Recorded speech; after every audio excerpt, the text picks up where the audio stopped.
So, fun fact, I've actually been working on this video for the better part of a year, and there's a good reason for that. But I'll explain everything at the end of the video. For now, just sit back and enjoy the show. The XM4 is one of the few assault rifles that are immediately available to you in Cold War. With 30 rounds per magazine and 300 in reserve, the base XM4 only deals 30 damage per body shot with 82 damage per critical hit. Now at first glance, that damage doesn't seem too terrible. Hell, it can get you through the early game setup with ease, but it won't take long for that kind of damage to be utterly pointless. Now obviously this was the developer's intent with the new rarity system?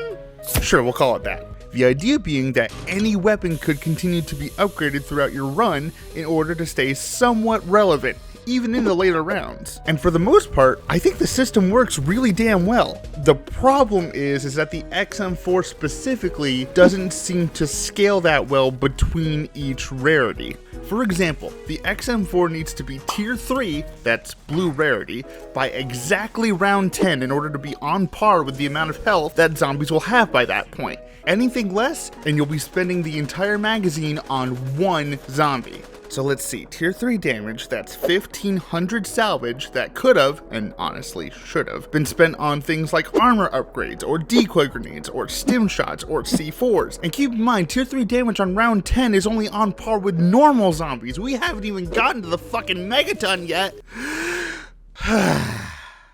Yet despite all that, I really like using this gun. Wait, hold on.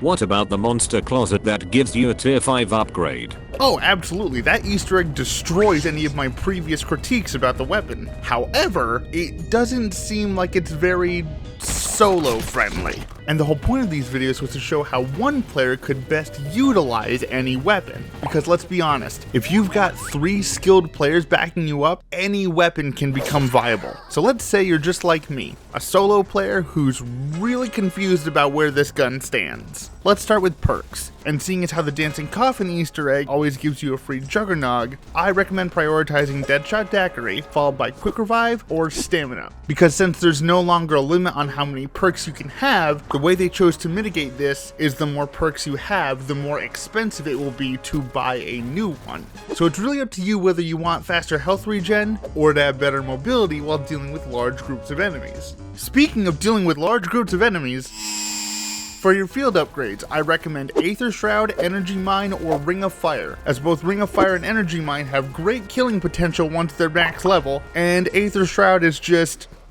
cheating. When you pack a punch the XM4, you get the Xenomatter 4000. I get that reference! The Xenomatter comes with 70 rounds per magazine with 420 rounds in reserve, and surprise surprise, it's way better than its original form. Well, for a little bit. It depends on when you pack-a-punch it. Tier 1 pack-a-punch is effective until the late teens, while Tier 2 lasts until the mid-20s. And honestly, if you don't have an orange XM4 with Tier 3 pack-a-punch by round 35, just leave. Hell, even if you do, I don't recommend staying past round 45. Let's see, that's level 5 rarity with tier 3 pack-a-punch, so that's 1500 rare salvage with 30 grand on top of it. So God help you if you lose a single perk or want to upgrade your armor in general during the early game setup. Holy shit, dude. I thought you said you liked the XM4. Yes, I do.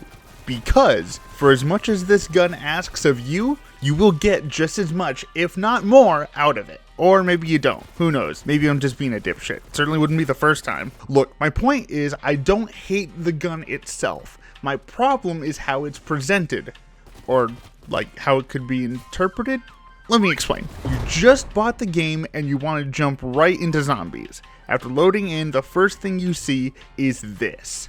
Now, I think it's safe to assume that based off of this information, the average person would assume, oh, this is the first gun I'm supposed to use. I'm sure it's very straightforward. When in reality, there's this Rite Aid receipt worth of shit to keep in mind. Well, are there any attachments that can mitigate these problems? Kind of. The best attachments for the XM4, in my opinion, are the Ember sighting point, the Infiltrator grip, the Salvo 50 round fast mag, the SAS combat stock, and finally, an optic of your choice. Not only will this combination of attachments ensure that you are moving faster during gunfights, but you will also be getting salvage more consistently to help with those late game upgrades that I mentioned. And if you want even more salvage, be sure to fully upgrade your melee class in the loadout tab. Granted, you have to be level 50 to even unlock the melee class, and you basically have to prestige the weapon to get like half the attachments I recommended. Like I said, put a lot in, get a lot out. All in all, not a terrible gun, but if you're a newer player with nothing unlocked, maybe spin the box. And just like that, I summed up 4 paragraphs worth of script in a single sentence. Good.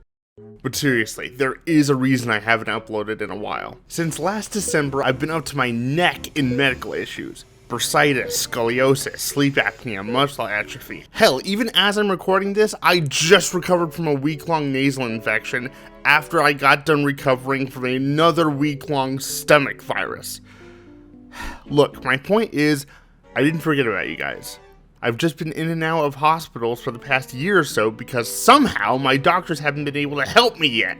But yeah, turns out it's really hard to edit when your body is basically shutting down every other week. So because of all this, I can't guarantee when the next video will come out. But I can guarantee that you all have my deepest appreciation for being so patient with me. That sounded way less cheesy in my head, holy shit. Anyway, if you somehow enjoyed waiting more than a year just to get mediocrity, be sure to like the video, click the subscribe button, and leave a comment down below to let the algorithm know that I'm still here. Like literally any comment. Just type fuck over and over. Ooh, also, before I go, I'd like to give a big shout out to Irishman for making me pester his entire Discord server to subscribe to my YouTube channel. He single-handedly turned our little pity party into a fucking hostage situation. Oh boy, more people to disappoint. Anyway, thanks for sticking around, and I hope you have a nice day.